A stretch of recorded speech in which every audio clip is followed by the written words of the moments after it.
Hello everyone, and welcome to my local woods in my neighborhood.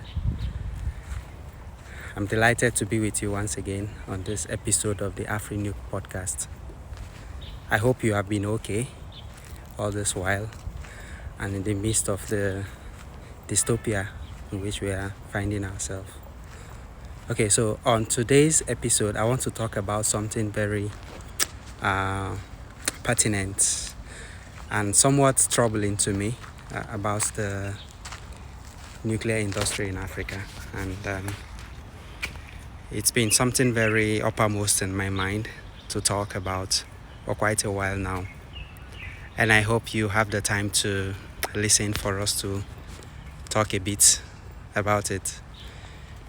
And feel free to drop your comments and interact with this video as you deem fit.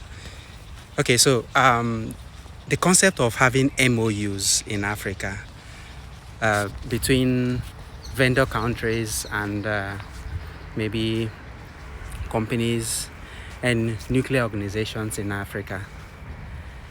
This has been going on for quite a while now, and good as they are, and the contents are quite very promising. And to every normal thinking person who thinks something written should really come to work, you will really be very hopeful that these MOUs come to fruition just very recently. And in the last decade alone, Russia, for example, have signed the greatest number of MOUs with African countries to build nuclear power plants across Africa. And one of them is actually coming to work currently in Egypt.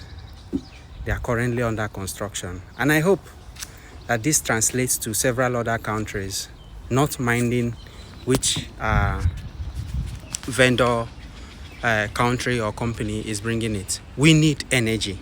When you are drowning, you don't mind who is coming to save you. You just need to come up and get some air. And that air is energy.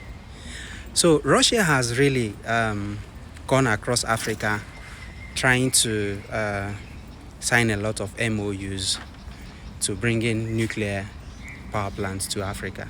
Another country that has done the same is the USA.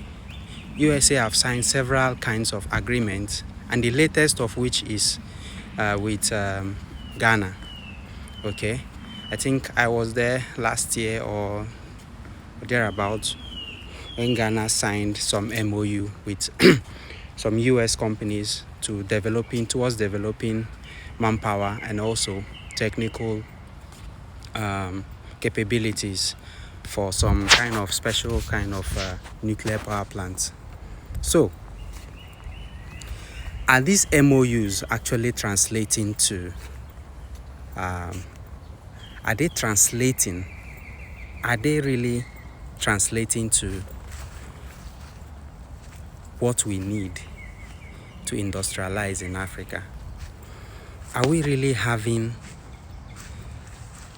these nuclear power plants coming to work? Nigeria, for example, enacted the atomic energy law way back before I was born, I think in the 70s. And up till now, 40 years after and beyond, is still signing multiple MOUs. Okay? I am not to say whether it is right or wrong, but I am saying that something else needs to be done to make it work. Okay? We need something on ground. We need to pour the concrete and get it to work. And that is bringing me to the subject of what needs to be done to get these MOUs translate to MODs. Okay? That's my term. Type it in the comment section. MODs. We need MODs in Africa to get nuclear to work and not MOUs. Type it in the comments, okay? So what do we need to do to get to move from several MOUs good as they sound on paper, to MOUs, good as they should be on ground. Okay, so now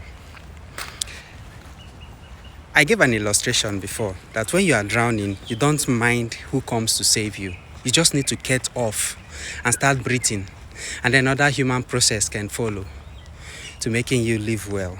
Okay, right now, we are energy poor. We are drowning in lack of energy in Africa. So whoever comes to help us, we do not care at the moment. We just need energy. So MOUs are good, but I see them as becoming a tad bit kind of recurrent, and I would not want to use the word lame, but kind of, okay, since we are here with these international guys, it will be good. I also fall victim of this as well. It will be good for us to have something to show for it, you get. So the nuclear industry leaders in Africa tend to do these MOUs as something to show for meeting perhaps the international organizations. Okay, so now what do we need to do, and how do we need to say, okay, yeah, we have something to show for what we have signed? That's where we come to the concept of the MOUs. And why and how? Okay, how do we get to the MOUs? I know it takes a lot to get policies to work in Africa. Sometimes not because of any cause or direct kind of effect of those various countries. But some of them is also because of their nature, you get, of being reluctant or a bit laid back in getting policies to work. So now, what are those things we need to do to get these MOUs to work? We have a lot of them already, as I told you. We've had with US, we've had MOUs with China, we've had MOUs with let me show you.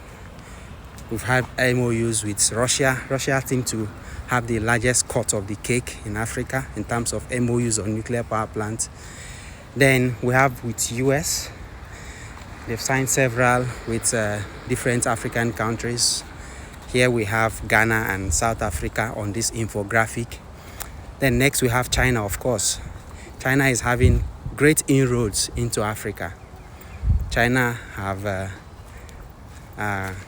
struck several MOUs for development of nuclear power plants in Africa. And then South Korea is also having a piece of the pie as well, okay, in terms of MOUs. So next, we need to have MOUs. And how do we get them? Number one, we need to get ourselves to be under pressure.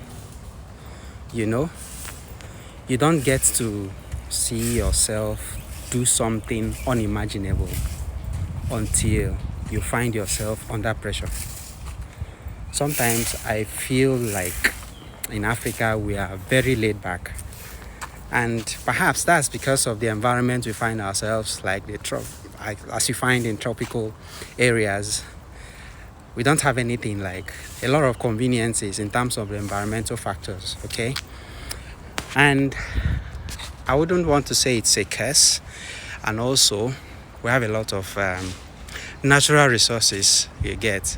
And in our local settings, okay, we tend to have those basic things there that we don't have pressure, kind of, except for the common things that trouble us, okay, either economically or health-wise.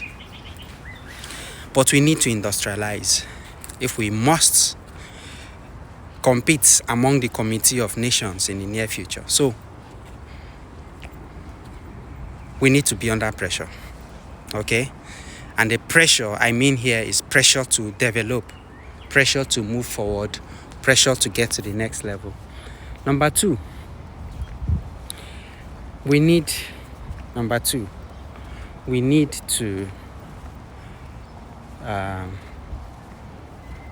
start commercializing our heavy industries, okay?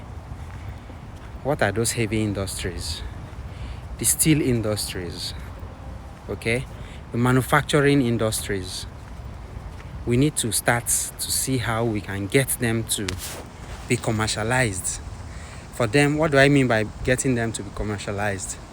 We don't just wait for them to fabricate things and bring to us and then we just assemble. We need to move forward because the nuclear power plant is a heavy industry. So when a vendor country comes, it needs to have us have some capacity to do some parts because it's getting modular. We need to get to apply ourselves to meet some requirements in terms of the parts of the nuclear power plant. Okay, so that's the second one. And thirdly, I think we need to start looking inwards, okay? From independence, I would like to say, African countries have been sending their citizens, Nigeria, South Africa, Ghana, several of them, they've been sending their citizens abroad to several countries, and especially these countries that have made MOUs with African countries. But what comes out of it? Remember, in the last episode, or the one before the last, I told you why you should not be a nuclear engineer in Africa. And the reason, number one reason, is because there are no nuclear power plants to work in. And you find these people that have been sent abroad not finding any use coming back home because there are no nuclear power plants to work in. Their expertise tends to waste. And that comes back to the brain drain we're talking about, okay? So in Africa, we need to look inwards, okay? We need to look inwards and see what we can use, okay, from our human resource. And yeah, if we can start from there, I think we will go a lot of we'll conquer a lot of grounds. We'll cover a lot of grounds, okay? Then, what number are we now? The third one. Okay, so number 4 of how we can get from MOUs to MODs is we need to calm down a bit, okay? I know I'm going to step on some toes here now. We need to calm down a bit on our push in the direction of nuclear security. This will sound very unpopular, but you can fact check me in the near future and you will find that this is a fact that we need to adopt in Africa. There tends to be a lot of movement, okay, from the international organizations, good as they sound, good as intention that they are, but they tend to instill this mindset of fear, palpable fear and justifiable caution, okay? When you are telling somebody, oh, this is dangerous, the person is not likely to get it close to himself, okay? Especially those who do not have full grasp of other benefits that there are in it. It even goes further to instill more fears in people. So I think we need to have a measured approach towards nuclear security in Africa. I don't know if I'm blowing too much grammar, but maybe subsequently I'll start to talk with some broken English on this channel. But yeah, the point is we need to have a measured approach towards nuclear security programs, I would say, and also outreaches in Africa. Nuclear security tends to say, no, don't do it, okay? Because it has different approaches to fulfilling its mandates or its ideals, okay? And for nuclear security, it tends to not want to do nuclear power plants, okay? Then that's number 4. Then lastly, number 5, I don't want to bore you with too much details, but I want you to also drop your comment on what you think we should do in terms of moving from MOUs to MODs. Number 5 of what I think we should do is to start having demonstration plants, okay? We need to have demonstration plants already. I give, for example, the oil and gas industry is very, very developed in Africa, I want to say. I want to take a cue from that industry perspective. They don't take time. They just move to sites because they know that the money is ready. I mean, like, the market is there and just need to like go get this oil and sell it off, okay? So in the same vein, nuclear industry tends to be a little bit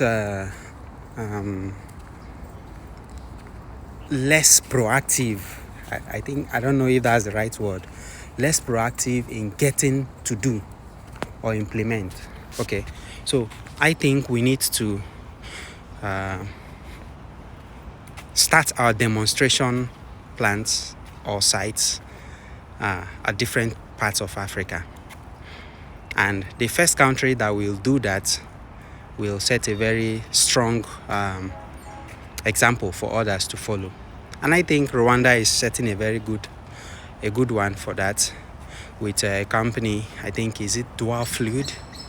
I'm looking forward to more African countries doing or replicating this kind of stuff. Then I think the bonus one I need to state is we need to reduce our regulation, okay? Regulation is stifling, okay, the move towards adopting nuclear in Africa. You find in some countries, especially I want to say Africa, or Nigeria specifically, the regulators are actually looking for where you will make mistakes. They don't want to, like, they are not really enabling you to get it done, okay? Except their attitude have changed without my knowing, okay? So, but I think we need to look at our regulation to enable the deployment of nuclear power plants in Africa. And I think if we can do this, it will help us a lot to moving from MOUs to MODs. What do you think about this? Please share, like, subscribe, and interact with this post, and let me know what you think in the comment section. Thank you very much, and see you in the next one, where I'll be talking about maybe further reasons why you should not be a nuclear engineer in Africa, and maybe perhaps some more reasons why you should be a nuclear engineer in Africa. Thank you very much, and see you. Bye.